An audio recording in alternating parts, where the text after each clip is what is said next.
သားအဖကြီးဆိုတာမိသားစုတစ်ခုရဲ့တမိုင်းကိုအတူတူရေးခဲ့ကြတဲ့ရဲဘော်ရှင်းဘက်တွေပဲဖေးနာနေပါလေကွာအဖေကကြာဆုံးတော့မယ်ဆိုရင်အဖေနေရာကိုအစားထိုးပြီးဝင်ရမှာသားရဲ့တာဝန်ပဲအဖေမကြာဆုံးသေးဘူးဆိုလို့ရှိရင်လေအဲ့နေရာအတိအလဲခုခံကာကွယ်ရမှာလေသားရဲ့တာဝန်ပါအဲ့ဒါမှလေသားပီတာတော့မှာပေါ့ဖေ။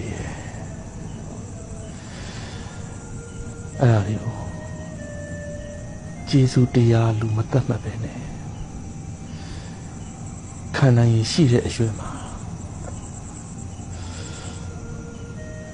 ဖေအစားဒါဝင်ပြီးယုံပြီးတယ်လို့ပဲဖေသားကိုတတ်မှတ်ပေးပါ